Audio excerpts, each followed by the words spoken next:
You are holding a secret that most people will never discover.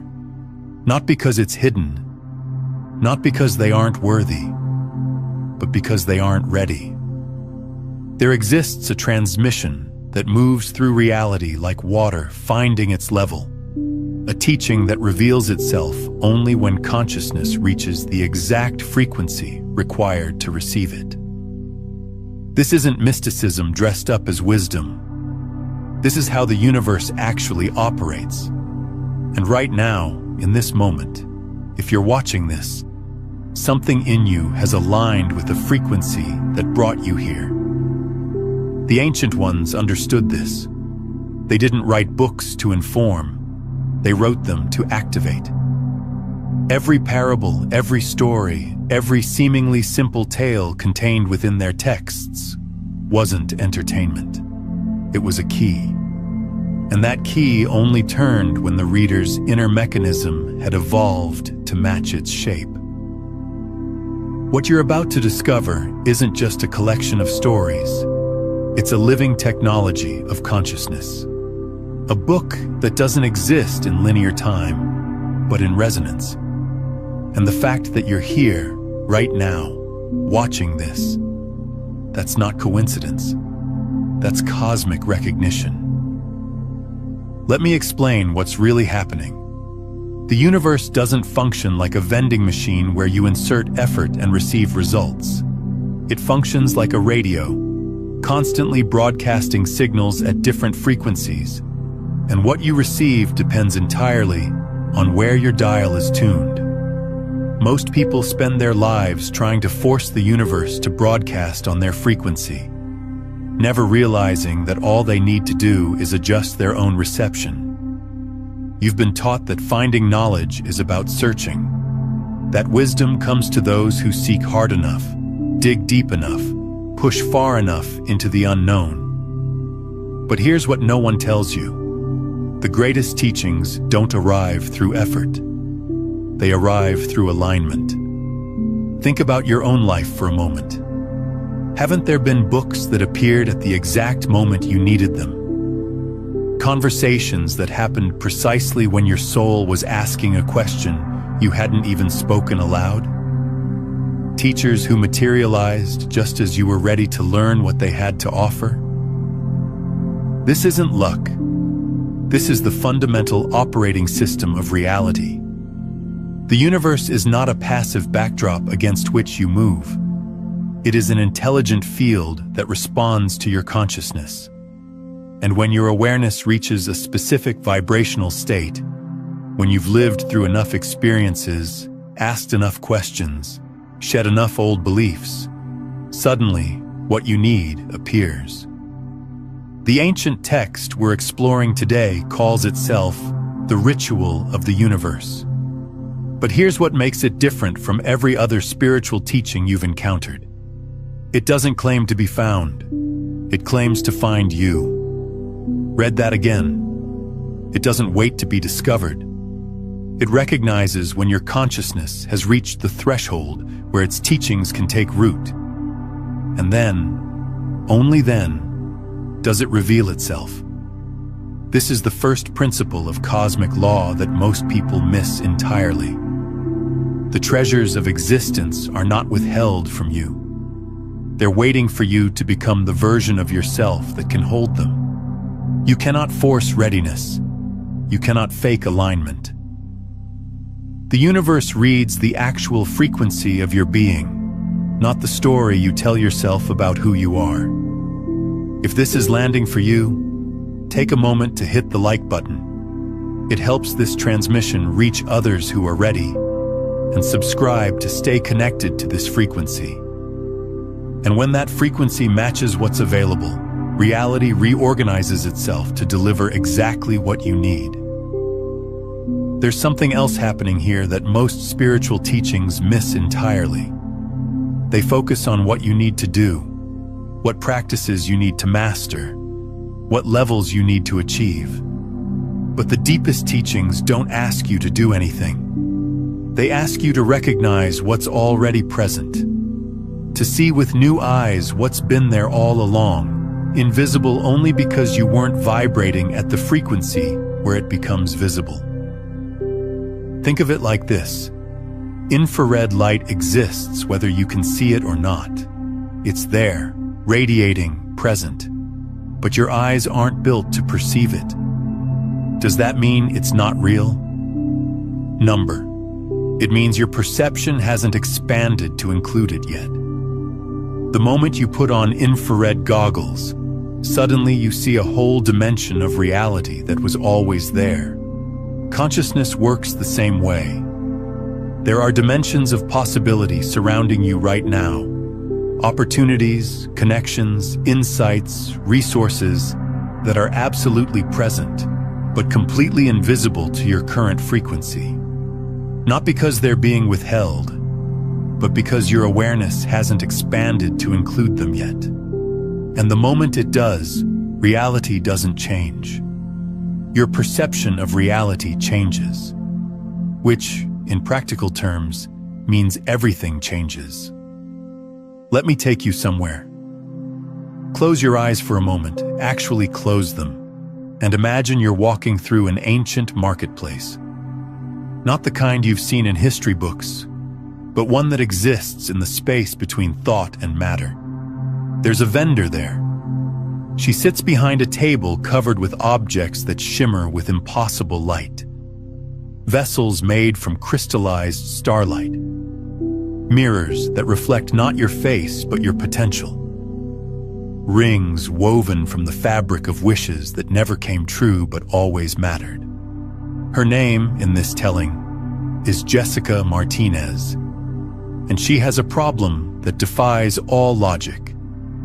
She cannot sell anything, not because people don't want what she has. They do, desperately. But every time someone tries to buy one of her treasures, the payment dissolves. Gold coins turn to dried leaves. Silver transforms to vapor. Even gems crumble into dust the moment they touch her palm. For years, she believes she's failing, that she's the worst merchant in all of Damascus, cursed with goods that refuse to be traded. Until one evening, something shifts. A traveler approaches, his eyes hollow from searching, his hands empty from loss. He doesn't know what he's looking for. He only knows he's been looking for lifetimes. And when his gaze falls on a simple copper bowl that 100 others have tried to purchase before him, something extraordinary happens. The bowl begins to hum, not with sound, but with presence. It vibrates with a frequency that only he can feel. And when he lifts it, every cell in his body recognizes what his mind doesn't yet understand. This object has been waiting for him, not for anyone else, for him, at this exact moment, after this exact journey. When he offers payment, the coins remain solid in Jessica's hand. The bowl has found its destined owner. This is when Jessica discovers the truth that changes everything. Her items were never refusing to be sold. They were refusing to be bought by people who weren't ready for them. Each object was encoded with a specific consciousness signature, and it would only materialize, only become real in the fullest sense, when someone whose awareness matched that signature arrived. You see, the universe doesn't operate on the economics of scarcity. It operates on the physics of resonance. What you seek is also seeking you, but it's not seeking the you that you pretend to be. It's seeking the you that you're becoming. The you that's lived through enough, transformed enough, opened enough to hold what's about to be given. Here's what this means practically. Every book that's changed your life, every teaching that's cracked you open, every relationship that's transformed you, none of them were accidents. They were cosmic appointments. Your consciousness sent out a signal, and reality responded with exactly what you needed, precisely when you could receive it. The question isn't whether the universe is abundant. The question is, are you tuned to the frequency where that abundance can find you? And here's where most people get stuck. They think tuning themselves means working harder, meditating longer, affirming louder. But tuning isn't about addition. It's about subtraction. It's about removing the interference, the beliefs, the fears, the stories about unworthiness that's blocking the signal that's already trying to reach you. Jessica's Marketplace exists in your life right now. Every day you walk past treasures that are waiting for you to become ready for them. Relationships that could transform you, opportunities that could elevate you, insights that could liberate you. They're there, present, real. But you can't see them yet because your consciousness hasn't matched their frequency. The question becomes, how do you raise your frequency? How do you become the person who sees what's invisible to who you are now? Not through force, through presence, not through striving, through stillness, not through seeking more, through releasing what's blocking you from receiving what's already here. Pause here, right now. Don't skip this part. What I'm about to share isn't just information, it's activation. And if you let it, it will shift the way reality delivers to you from this moment forward. Tonight, before you sleep, sit in a quiet space. Not to meditate in the traditional sense, not to clear your mind or achieve some perfect state of stillness. Simply to remember. Think back over the last month, the last year, the last decade of your life, and identify 3 things, 3 moments, 3 teachings, 3 encounters that appeared at the exact instant you needed them. Not a day earlier, when you wouldn't have understood. Not a day later, when the window would have closed. But exactly when your soul was ready to receive.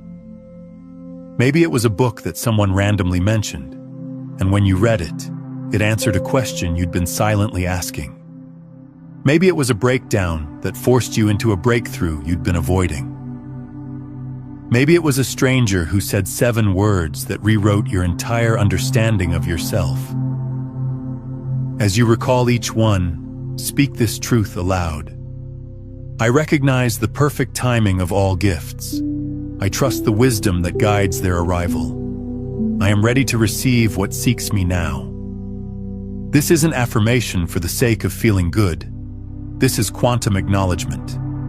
You are telling the field of consciousness, I see you. I recognize the intelligence that orchestrates my life, and I am opening myself to receive what's already on its way. When you practice this consistently, something remarkable begins to happen. The universe responds to your awareness. Opportunities that would have passed you by suddenly slow down so you can notice them. Teachers who would have walked past you stop and turn around. Books that would have remained on the shelf practically fall into your hands. Why? Because you've become energetically visible to what's seeking you. The Gratitude Gateway isn't just about being thankful. It's about tuning your consciousness to the frequency where synchronicity becomes your default reality. Try it tonight, and then comment below. Don't just read and move on. Comment with this exact phrase, I am ready to receive what seeks me now. Let that be your signal to the field, your declaration that you're no longer living in the consciousness of seeking, but in the consciousness of receiving. When you complete this practice tonight, you'll notice something subtle but profound. You'll start seeing patterns you've been missing, synchronicities that were always there but invisible to your previous state of awareness. It's not that the universe suddenly starts working for you. It's that you finally start working with the universe. There's a second layer to this practice that deepens everything. Once you've acknowledged the three gifts, sit with this question. What was I believing about myself, about life, about reality right before each gift appeared? Because here's what you'll discover. Each treasure arrived not randomly, but at the precise moment when your consciousness shifted from one frequency to another. From doubt to openness, from resistance to surrender, from seeking to allowing. That shift is what created the opening. And when you become conscious of this pattern, you gain the ability to create openings intentionally. You stop waiting for life to force you into readiness and start choosing readiness as your default state. Now let me take you somewhere else, somewhere that will show you why effort, in its traditional sense, might be the very thing preventing what you want from arriving. And it contains a principle that most people spend their entire lives resisting. In the volcanic valleys, where the Earth's molten core rises close to the surface, there lived a master blacksmith named Brandon Rodriguez. His forge sang with a sound that travelers claimed they could hear in their dreams days after leaving the valley. But Brandon had a secret frustration. For decades, he'd mastered the art of bending metal to his will, hammering, forcing, shaping through sheer strength and precision. He was known across kingdoms for his ability to dominate the forge, to make iron submit to his vision. Until one morning, his hammer shattered against a piece of metal that simply would not yield. He tried everything. More heat, different angles, stronger tools. Nothing worked. The metal refused him completely. Exhausted and confused, he collapsed beside his cooling forge that night. And in the space between waking and sleep, something happened. He heard the metal speak, not in words, but in feeling, in knowing. Your force creates resistance. Your surrender reveals my truth. I am not meant to be conquered. I am meant to flow into form. When Brandon woke, everything changed. He approached the same stubborn piece of iron, but this time, instead of forcing, he listened. He felt for the metal's natural desire to transform. He moved with its rhythm instead of against it. And when he did, when he stopped trying to dominate and started partnering with the material, miracles emerged. Alloys lighter than feathers, but stronger than diamond. Blades that didn't cut flesh, but cut through illusion. Shields that deflected fear rather than arrows. Word spread. A warrior prince traveled across deserts to demand Brandon's secret. I don't have a secret, Brandon said, holding a glowing ingot as gently as if it were a sleeping child. I simply listen to what wants to become, and I help it arrive. Let that land for a moment. How much of your life have you spent trying to force outcomes, pushing against resistance, fighting to make things happen through sheer will and effort? And how often has that forcing created the very obstacles you were trying to overcome? Here's the truth that rewrites everything. Creation doesn't respond to dominance. It responds to harmony. When you stop fighting the universe's current and start flowing with it, you become a channel for power you couldn't access through effort alone. Your desires don't manifest because you conquered them into existence. They manifest because you aligned with the natural unfolding of what's already trying to emerge. This is where most people get stuck. They think manifestation is about mental discipline, visualizing hard enough, affirming loud enough, believing strong enough. But real manifestation, the kind that creates lasting transformation, isn't about force. It's about resonance. The universe isn't waiting for you to prove yourself worthy through struggle. It's waiting for you to soften enough to to receive what's already yours. This is the secret that every master craftsman, every true artist, every person who's created something genuinely extraordinary eventually discovers. You cannot force excellence. You can only create the conditions where excellence naturally emerges. You cannot dominate beauty into existence.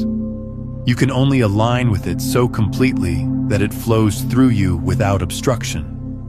Brandon's transformation wasn't about learning a new technique. It was about unlearning an old belief. The belief that control equals power.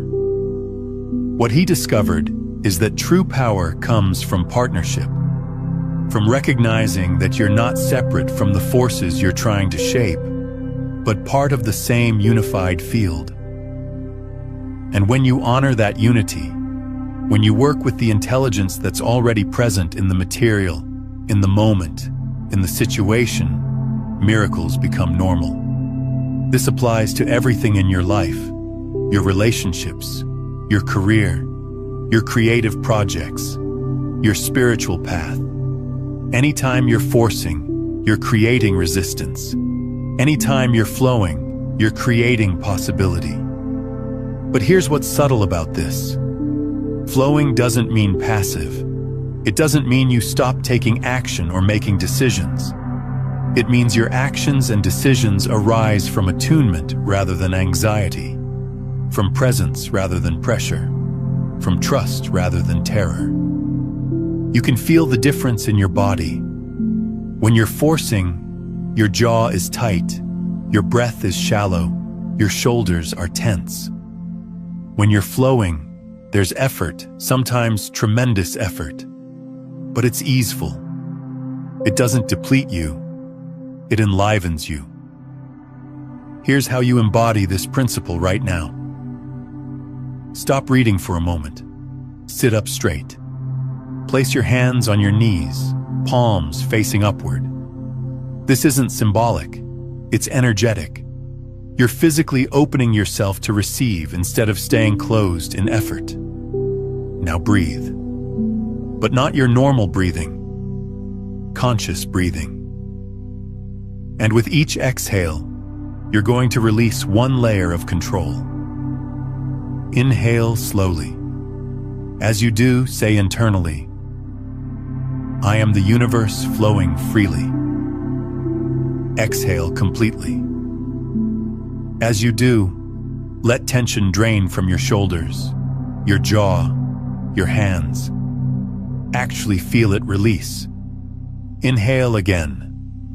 I am divine will in motion. Exhale. Release resistance from your mind, the tight grip you've been holding on outcomes, the fear that if you don't force things, nothing will happen.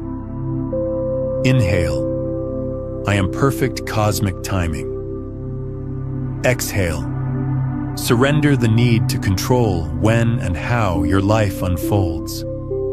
Continue this for at least 2 minutes, maybe longer, until you feel something shift inside you, until you feel lighter, more open, like molten metal ready to flow into whatever form life has prepared for you. This isn't passivity. This is the most powerful stance you can take. Because when you stop blocking the universe with effort, you allow it to move through you with effortless precision. Take a moment and share in the comments. What's one area of your life where you've been forcing instead of flowing?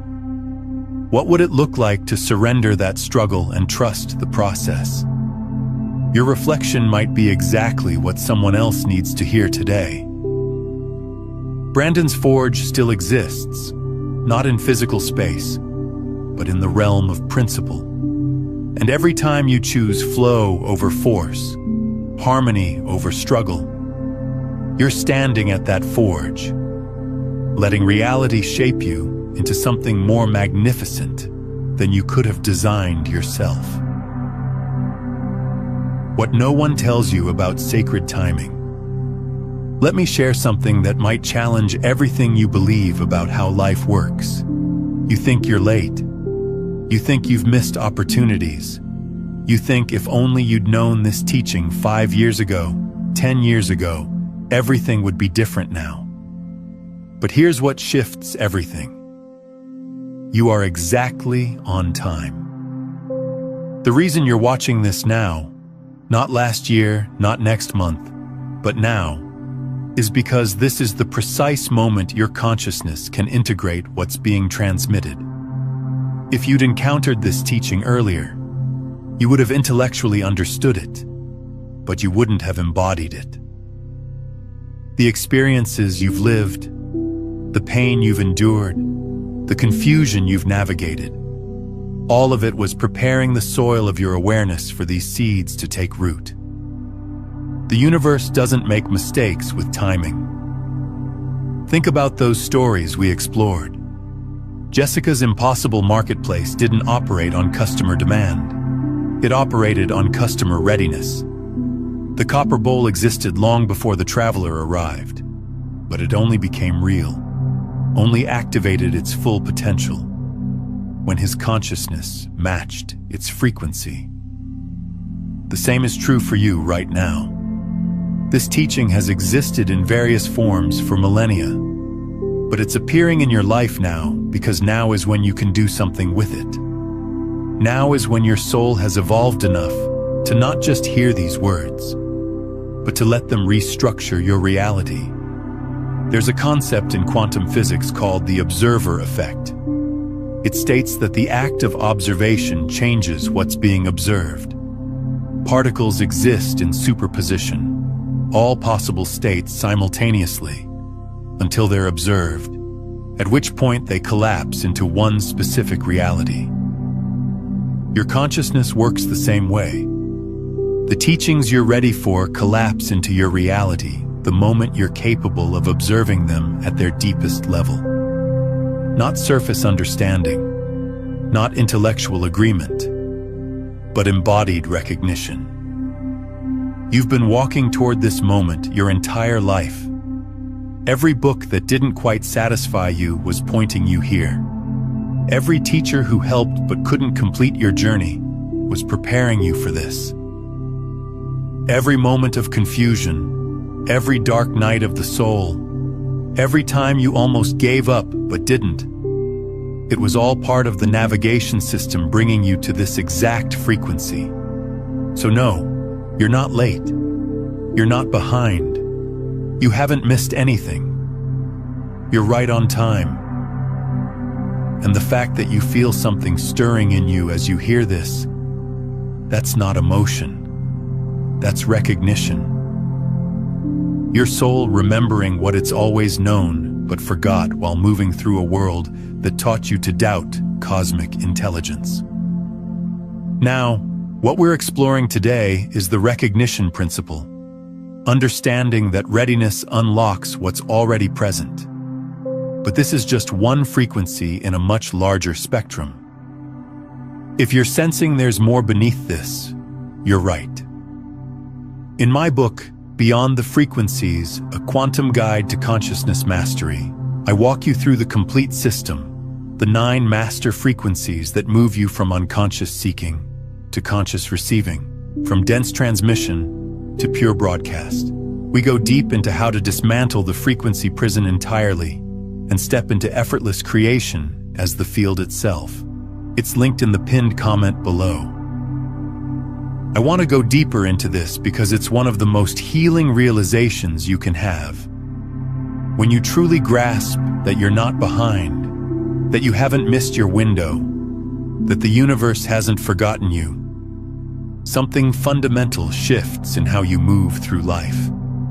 You stop rushing. You stop forcing. You stop living in the anxiety of, I should have done this sooner, or what if it's too late? Instead, you start trusting the unfolding. You start recognizing that every delay was actually preparation. Every detour was actually protection. Every moment of waiting was actually ripening. Think about fruit. An apple doesn't ripen faster because you're impatient for it. It ripens according to laws you can't control: sunlight, temperature, time. If you pick it too early, it's sour. If you wait too long, it rots. But if you pick it at exactly the right moment, it's perfect. Your life works the same way. There are teachings you can only absorb at certain stages of development. Opportunities you can only recognize when your awareness has expanded enough. Relationships you can only sustain when your consciousness has matured to hold them. This doesn't mean you sit around doing nothing, waiting for the universe to deliver. It means you stay active, engaged, present, but from a place of trust rather than desperation. You take action because you're inspired, not because you're terrified of being left behind. And here's what's magical about this shift. When you stop rushing ahead of your own readiness, when you start trusting your timing, opportunities begin appearing that were completely invisible before. Not because they weren't there, but because you weren't there. Your consciousness wasn't at the frequency where they could register. Now let's talk about something most spiritual teachers won't tell you, because it undermines their entire business model. Before we go there, I want to hear from you. Comment below with one moment in your life when something appeared at exactly the right time. When the universe's timing was undeniable. When you share these stories, you're not just reflecting, you're activating that same recognition for others and strengthening the pattern in your own field. Most spiritual paths tell you to seek, to search, to journey far and wide looking for truth. And there's value in that. Movement creates momentum, questions open doors, exploration expands awareness. But there's a shadow side to seeking that no one talks about. When you're always searching for the next teaching, the next breakthrough, the next level of consciousness, you're operating from a frequency of lack. You're telling the universe, what I have isn't enough. Where I am isn't enough. Who I am isn't enough. And the universe, being the perfect mirror that it is, responds by giving you more to seek. The cosmic marketplace doesn't open its deepest treasures to those who are desperately searching. It opens to those who have become still enough to receive. This is the paradox at the heart of all transformation. You can't find what you're looking for by looking. You find it by becoming the person who no longer needs to look, because they've recognized that everything they sought was already within them. Jessica's items didn't reveal themselves to the seekers who came demanding, grasping, trying to acquire. They revealed themselves to those who had searched long enough to finally stop searching, who had journeyed far enough to realize the journey was always internal. The traveler who received the copper bowl, his searching was complete, not because he found the object, but because his consciousness had evolved beyond the frequency of seeking into the frequency of recognition. Can you feel the difference? Seeking is external. Recognition is internal. Seeking says, I need something I don't have. Recognition says, I am ready to see what's already here. This doesn't mean you stop growing. It doesn't mean you stop learning. It means you shift from the energy of chasing to the energy of unfolding, from the vibration of lack to the vibration of readiness. And that shift, that subtle but profound recalibration of your energetic stance, changes everything. There's a teaching from the Zen tradition that captures this perfectly. A student approaches a master and asks, "How long will it take me to achieve enlightenment?" The master responds, 10 years. The student, eager and ambitious, says, "But what if I work twice as hard?" The master replies, "Then 20 years." Do you see what's being revealed here? The harder you seek, the further away you move from what you're seeking. Because seeking itself creates separation. It reinforces the belief that what you want is somewhere else, sometime else, someone else. But recognition dissolves that separation. It reveals that what you've been seeking was never absent. You were just looking past it, through it, beyond it, convinced that truth must be more complicated, more distant, more difficult to access than it actually is. This is the great cosmic joke. The treasure you've been searching for across continents and decades has been in your own backyard the entire time. Not metaphorically, literally. It's been in your awareness, your presence, your simple capacity to see what is rather than what you think should be. And the moment you stop seeking and start seeing, everything you need begins revealing itself. Not because it's finally arriving, but because you finally arrived at the consciousness that can receive it. Let me show you what's really encoded in these ancient stories. When the text speaks of merchants and blacksmiths, when it describes impossible objects and mystical transformations, it's not asking you to believe in magic. It's asking you to recognize the magic that's already operating in your life, invisible only because you've been trained not to see it. Every person you've ever met was either a teacher or a student, often both simultaneously. Every challenge you faced was either a prison or a classroom, depending on how you chose to perceive it.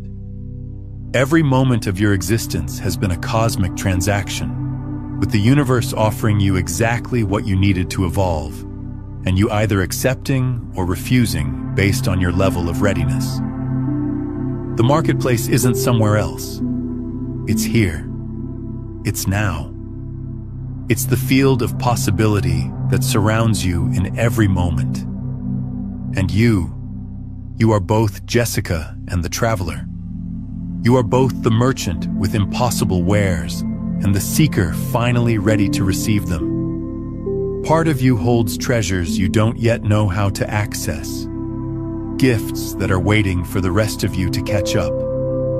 Potential that's been dormant, not because it's unavailable, but because you haven't yet become the consciousness that can activate it. And another part of you is walking through the marketplace right now, eyes opening to what's always been available, hands finally empty enough to receive instead of grasp.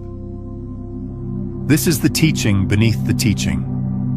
You are not separate from the universe distributing wisdom. You are the universe in human form, remembering itself through your experiences, waking itself up through your awareness. The book that appears when you're ready isn't out there. It's in here, written in the language of your own becoming. And every time you choose awareness over unconsciousness, presence over distraction, surrender over force, you're reading another page. Why most people never receive what's available. Let's get uncomfortably honest for a moment. Most people will watch this video and feel inspired. They'll nod along, maybe even get emotional, sense something profound moving in them. And then they'll click away, return to their regular programming, and within days, forget this ever happened. Why? Because receiving requires more than interest. It requires integration, and integration requires you to actually change. Not just intellectually agree with the idea of change, but to rewire your daily behaviors, your automatic reactions, your unconscious patterns. The universe is infinitely abundant. It's offering you everything, all the time. But you can only receive what your current identity has space to hold. If your identity is built around struggle, you'll unconsciously reject ease when it appears. If your identity is built around unworthiness, you'll sabotage gifts before you fully receive them. If your identity is built around seeking, you'll look past what's right in front of you, convinced the real treasure must be somewhere else. This is why the teaching emphasizes readiness over effort. You can't force yourself ready. You can't fake it. Your nervous system knows the truth. Your energy field broadcasts your actual state, not your desired state. And the universe responds to what you are, not what you claim to be. So how do you become ready? Not by adding more practices, more knowledge, more spiritual credentials. By releasing what's blocking your readiness. By identifying the beliefs, stories, and identities that keep you vibrating at a frequency where the deepest gifts can't reach you. For some of you, it's the belief that you have to earn love, success, wisdom through suffering. For others, it's the story that you're fundamentally broken and need fixing. For others still, it's the identity of being behind, late, not enough. These aren't just thoughts. They're energetic barriers. And until you dismantle them, you'll keep encountering the same lessons in different forms, wondering why the universe isn't delivering what you've been asking for. It is delivering. You're just not receiving. The practice of active receiving. Right now, I want you to do something that might feel strange. Say out loud, I am ready. Don't qualify it. Don't add, I'm ready for love, or I'm ready for abundance, or I'm ready when the time is right. Just, I am ready. Feel what happens in your body when you say that. Notice if there's resistance. Notice if your mind immediately jumps in with reasons why you're not actually ready. Notice if fear arises, or doubt, or a sense of unworthiness. That noticing, that awareness of what blocks your readiness, is the first step toward clearing it. Now say it again, but this time, as you speak the words, consciously release one thing that's been keeping you in a state of unreadiness. Maybe it's a grudge you've been holding. Maybe it's a failure you've been replaying. Maybe it's a version of yourself you've been trying to force into existence instead of allowing to emerge. I am ready. Release. I am ready.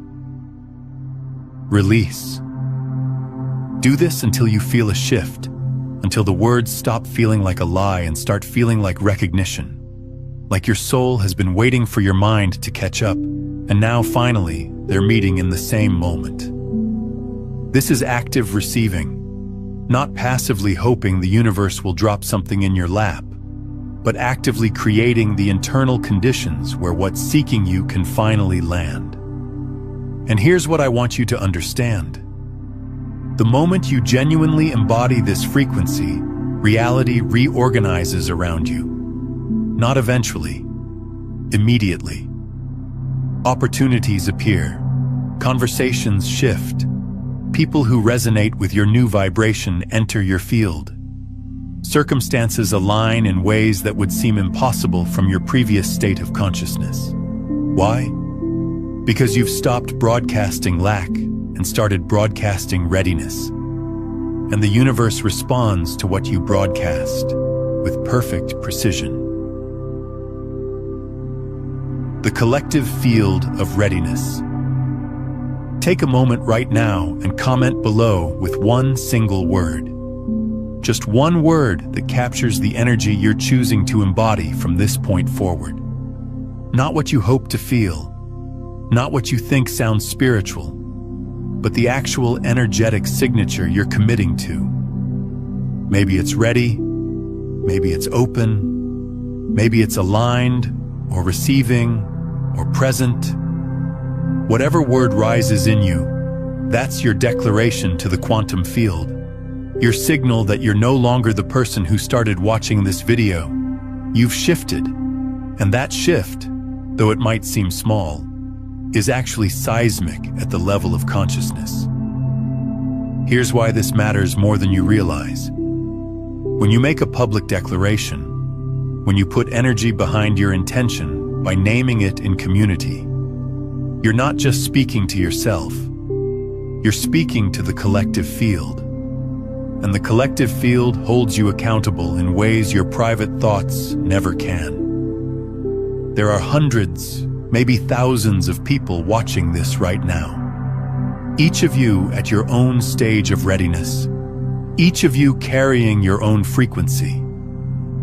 But when you all make a declaration together, when you all drop a word into the comments that signals your new energetic stance, you create a collective resonance. And that collective resonance amplifies what's possible for everyone in it. This is how movements begin. Not with leaders telling followers what to do, but with groups of individuals simultaneously choosing a new frequency and supporting each other in maintaining it. So don't skip this. Don't watch passively. Drop your word. Make your declaration. Join the field of those who are no longer seeking because they've recognized they're ready to receive. And if what you've heard today is touching something deep in you, if you feel a resonance that goes beyond intellectual agreement, then I invite you to subscribe. Not just to this channel, but to this frequency, to this space where consciousness and practical transformation meet, to this community of people who are waking up together, supporting each other in staying coherent, staying aligned, staying elevated. Because here's the final truth. The more of us who embody this, the more the world reflects that truth back to us. We're not just individual seekers anymore. We're a collective force. And every person who shifts from seeking to receiving, from force to flow, from lack to readiness, they make it easier for the next person to do the same. This is how reality changes. One consciousness at a time. One declaration at a time. One moment of readiness at a time. The book that's always been yours. So let me bring this full circle. The book that only appears when the universe knows you're ready. You're already reading it. It's not a physical object waiting on some mystical shelf. It's the living text of your own awakening.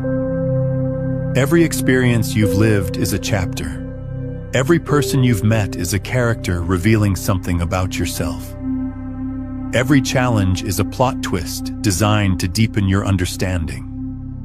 Every breakthrough is a revelation showing you what you've been capable of all along. You are both the reader and the story, the seeker and the treasure, the question and the answer. And the readiness you've been waiting for, it's not something that happens to you. It's something you choose, again and again, in small moments and large ones. Every time you release control and trust flow. Every time you recognize perfect timing instead of resisting delay. Every time you shift from seeking to receiving. That's readiness, not a destination you arrive at, but a frequency you tune to. And you've been tuning to it your entire life, even in moments when you thought you were lost, especially in those moments. Because sometimes the greatest readiness emerges from the deepest confusion. The ancient teachers knew this. That's why their stories always include darkness before illumination, confusion before clarity. The hero's descent into the underworld before their return with the treasure. Because readiness isn't cultivated in comfort. It's forged in challenge. Not through the challenge itself, but through how you meet it. Every difficulty you've faced has been an invitation to deepen your trust. Every loss has been an opportunity to discover what can't be lost. Every moment of not knowing has been a portal into knowing that transcends intellectual understanding. And if you're honest with yourself, you'll recognize that your greatest breakthroughs didn't come when everything was easy. They came when you were at the edge of your capacity, forced to either collapse or expand. And you expanded. Not because you were special or chosen or spiritually advanced, but because when faced with that choice, some part of you, the deepest, truest part, chose growth over safety. That part is what's being activated right now. Not the part that wants comfort, not the part that wants guarantees, but the part that wants truth more than it wants ease.